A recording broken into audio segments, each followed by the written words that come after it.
So imagine yourself as a white person who may be married with children and you're eating family dinner together. Just having a nice conversation, everything is peaceful until you find out that there is somebody or maybe a group of people breaking and entering into your home, vandalizing it, robbing you of your hard-earned property, and so forth. So you do what the most sensible, law-abiding citizen would do and call 911 in hopes that the brave men and women of the police department will come and resolve this issue by arresting the criminals. But to your dismay, as the police arrive, they find out that the people that you have called the police on are black, and therefore you, as a white person, are racist.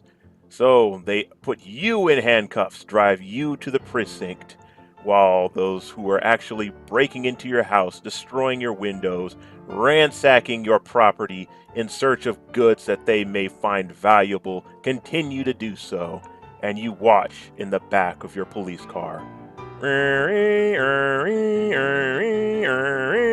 All the way to the precinct. You now find yourself being charged with a misdemeanor, and you're also being fined $500 as they send you out saying, "Now don't be racist, racism is wrong." "But I'm not racist. My family was in danger. You're here to serve and to protect," you say. "But sir, you broke the law."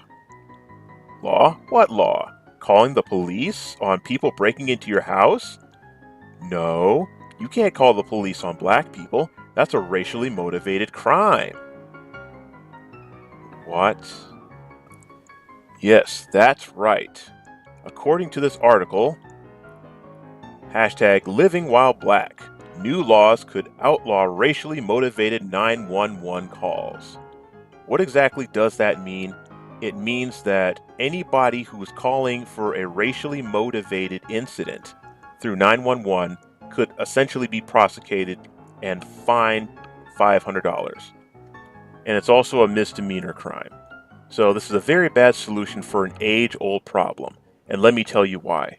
Because for starters, how do we define what is racially motivated? Just calling the police on somebody who's committing a crime just because they're black? Or how about calling 911 for a noise complaint? Is that also racially motivated? Now that's up to them to decide.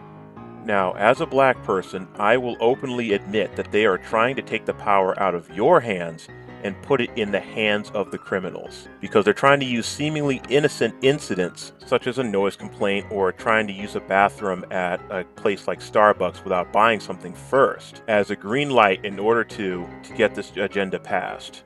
It's ultimately just going to pave the way to getting away with bigger crimes. Now, why would they do something like this?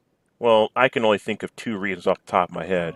Well, one, you got the Dindus looking for their pound of flesh to get back at the white man that's keeping them down, yada, yada, yada. And you have the Democrats that are looking to get re-elected by exploiting their primary voter base, minorities. So if you read the article for yourself, you'll see that there's a handful of incidents that they're going to refer to, but notice how you'll never actually see the side of those that are actually being violated, because they want to build up this narrative so they can actually get this law passed and actually get people to favor it. When in reality, it's just going to make it harder for people to actually call 911 if there is a minority or a black person in particular committing a crime. So they're going to be scared to call 911 because not only do they not want to have a crime against their record, their own selves, but they don't want to pay a fine either just for trying to protect themselves or someone else that they love.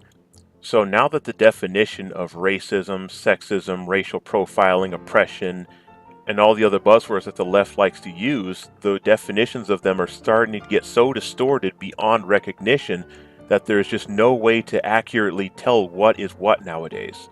Everything is now based upon how I feel as opposed to what actually is. We're throwing out logic, facts, reasoning, and evidence, and it's going to get people killed. And lastly, the Democrats aren't doing you any favors. The Democrats have actually done more to hurt black people than the Republicans ever have, especially in this day and age.